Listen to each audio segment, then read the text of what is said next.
الحمد لله رب العالمين والصلاة والسلام على رسوله محمد وعلى آله وأصحابه أجمعين اما بعد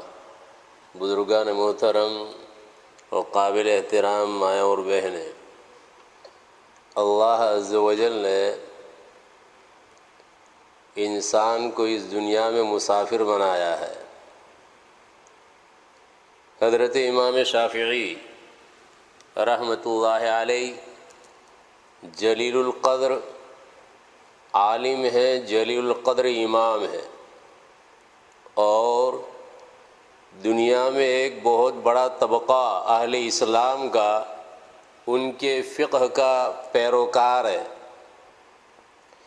حضرت امام شافعی رحمۃ اللہ علیہ کے علوم کا حال یہ ہے کہ ربیع ابن سلیمان مرادی رحمۃ اللہ علیہ وہ فرماتے ہیں، میں نے خواب میں دیکھا کہ حضرت آدم علیہ السلام کا انتقال ہو گیا۔ میں نے اس سلسلے میں معبر سے معلوم کیا کہ خواب میں نے اس طرح دیکھا ہے، تو جواب مجھے یہ ملا اور تعبیر یہ ملی کہ اس کا معنی اور مطلب یہ ہے کہ دنیا میں جو سب سے بڑا علم والا ہے وہ ان قریب اس دنیا سے رخصت ہو جائے گا۔ چنانچہ خواب دیکھنے کے کچھ ہی وقت کے بعد حضرت امام شافعی رحمۃ اللہ علیہ کا انتقال ہوا۔ تعبیر اس طرح حضرت امام شافعی رحمۃ اللہ علیہ پر چسپاں ہوئی، منطبق اس طرح ہوئی کہ وَعَلَّمَ آدَمَ الْأَسْمَاءَ كُلَّهَا، اللہ عز و جل فرماتے ہیں آدم علیہ السلام کو تمام چیزوں کے اسماء سکھائے۔ تو آدم علیہ السلام کو دکھایا گیا گویا اس روئے زمین پر ابھی جو سب سے زیادہ علم والا ہوگا وہ رخصت ہوگا، اور امام شافعی رحمۃ اللہ علیہ کے رخصت ہونے سے معلوم یہ ہوا کہ یہی مصداق تھے اس خواب کے۔ تو امام شافعی رحمۃ اللہ علیہ اپنے ساتھ عصا اور لاٹھی رکھا کرتے تھے، تو کسی نے ان سے سوال کیا کہ آپ اتنے زیادہ کمزور تو ہے نہیں۔ چنانچہ امام شافعی رحمۃ اللہ علیہ 150 ہجری میں پیدا ہوئے اور 204 میں اس دنیا سے رخصت ہوئے۔ گویا کم و بیش 54 سال کی 54 سال کی ان کی عمر تھی۔ تو سوال کرنے والے نے یہ سوال کیا کہ آپ کی عمر تو اتنی ہے نہیں کہ آپ کو لاٹھی کی اور عصا کے سہارے کی ضرورت پیش آئے۔ حضرت امام شافعی رحمۃ اللہ علیہ نے فرمایا، یہ لاٹھی میں اسی لیے رکھتا ہوں تاکہ مجھے یہ احساس ہو کہ میں مسافر ہوں اور مجھے سفر کرنا ہے، اور اس کے لیے زاد راہ کی تیاری مجھے کرنی ہے۔ وہ یہ بتلا رہے ہیں کہ اس دنیا میں آنے والا انسان وہ مسافر ہے، رب تبارک و تعالی تک اس کی منزل ہے، قیامت تک کے لیے اس کو یہاں بھیجا گیا ہے۔ اس میں کوئی انسان پہلے جا رہا ہے، کوئی بعد میں جا رہا ہے، تو انسانیت یہ قیامت تک کے لیے ہے، اور رب تبارک و تعالی کی رضا کو پانا ہے، اور رب تبارک و تعالی کی رضا کے مرکز کو اور اس کے مظہر کو یعنی جنت کو حاصل کرنا ہے۔ اس کے لیے یہ سفر کر رہا ہے، اس کے لیے یہ تگ و دو کر رہا ہے۔ جس آدمی کے سامنے یہ بات ہو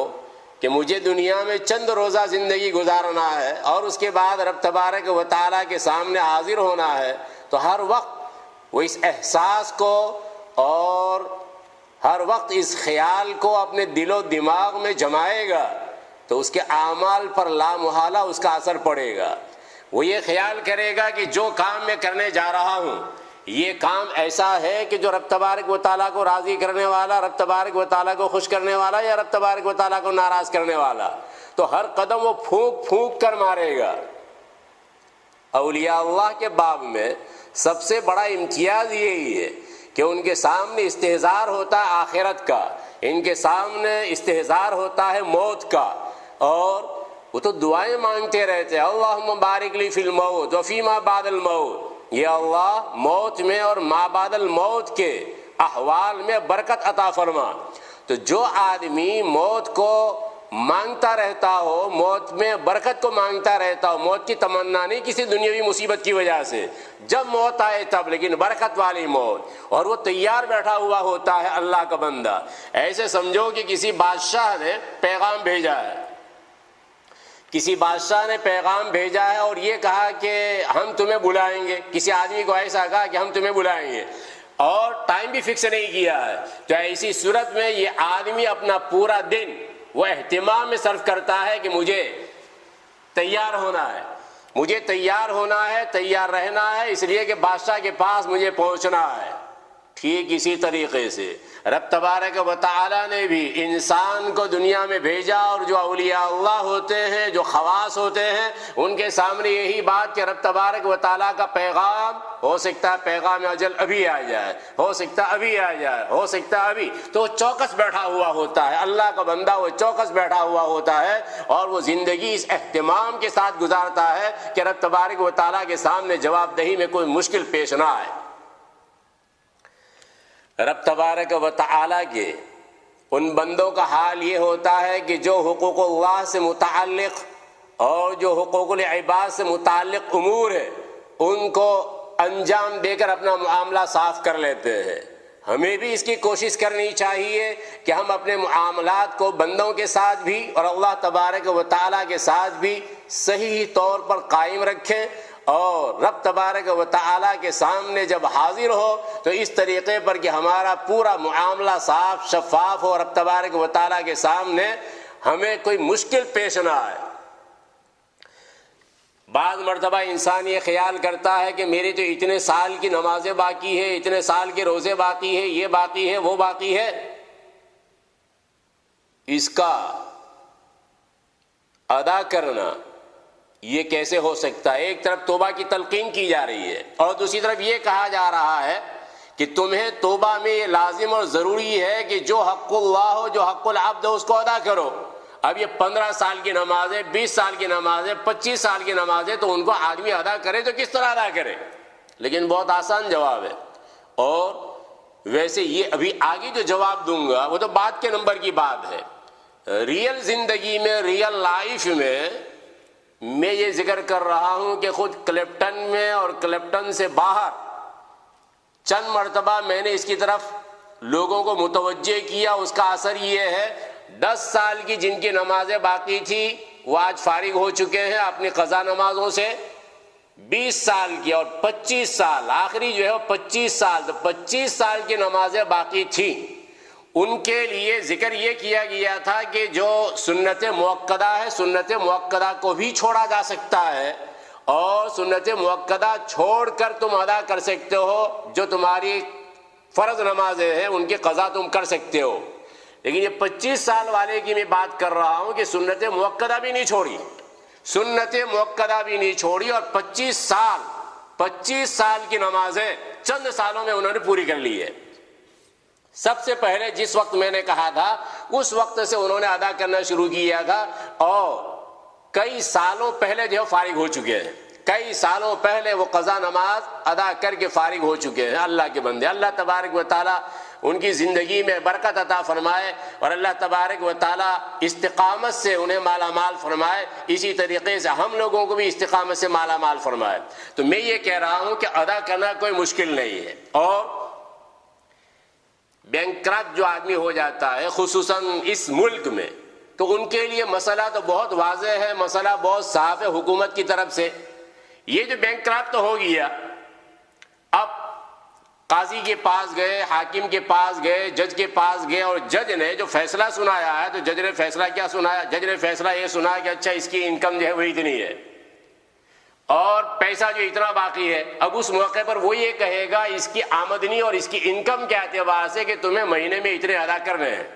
حالانکہ حساب بیٹھ ہی نہیں رہا ہے، اس لیے کہ جتنی عمر پر پہنچ گیا ہے، اتنے عمر کے بعد اتنے سال کے اندر اس کے پیسے ادا ہو جائیں کوئی ضروری نہیں، کوئی گارنٹی نہیں ہے، لیکن اس کے باوجود ادا ہو گئے تو ادا ہو گئے، اور اگر مر گیا تو معاف، جاؤ ختم، خلاص۔ یہ جب دنیاوی حکومت کا قانون ہے، یہاں کی حکومت کا قانون ہے، اور یہاں ایسا ہوتا رہتا ہے، بعض مرتبہ کوئی جو ہے غلط فائدہ بھی اسے اٹھاتا ہے۔ یہاں رب تبارک و تعالیٰ کا انداز یہ ہے، فقہا یہ فرماتے ہیں ایک نماز کے ٹائم میں ایک نماز کی قضا ادا کر لی. ظہر کے ٹائم میں ہماری چھوٹی ہوئی نمازوں میں جو ظہر تھی، یا تو یہ نیت کرے کہ سب سے آخری ظہر کی میں قضا کر رہا ہوں، یا سب سے اول پہلی جو میری ظہر کی نماز چھوٹی ہوئی ہے اس کی میں قضا کر رہا ہوں. ہر مرتبہ یہی بولتا جائے، وہی اول بن جائے گی وہی آخر بن جائے گی، جو باقی ہوگی وہی اول وہی آخر وہی اول وہی آخر. تو اول اول اول اول اس طرح بولتا ہے، یا آخر آخر ظہر کی نماز، یا آخری عصر کی نماز، یا اول عصر کی نماز. ہر مرتبہ یہی اول اول بولتا رہے یا آخر آخر بولتا رہے. اب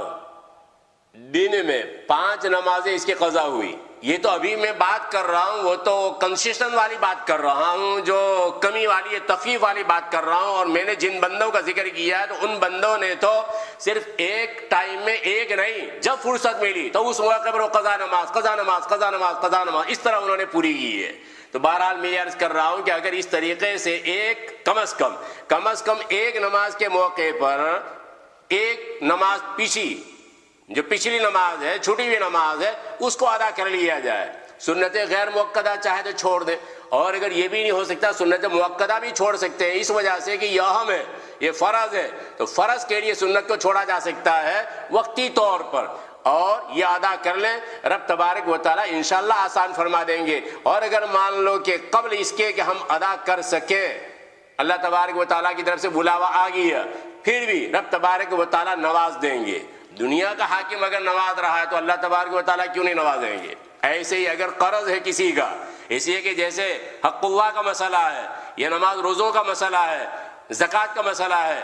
اسی طرح حق العباد کا بھی مسئلہ ہے. کسی سے پیسے لیے ہوئے ہو تو اس میں اپنا خرچ کم کر کے کچھ نہ کچھ دیتے رہے. اب اگر مان لو کہ کوئی مسئلہ ہو گیا، ادا نہیں کر پائے، اور پیچھے والوں نے بھی اگر ادا نہیں کیا ہے، وصیت کر کے ہم جا رہے ہیں 1/3 کے اندر میں اس کو ادا کرنا ہے، 1/3 میں ادا کرنا ہے.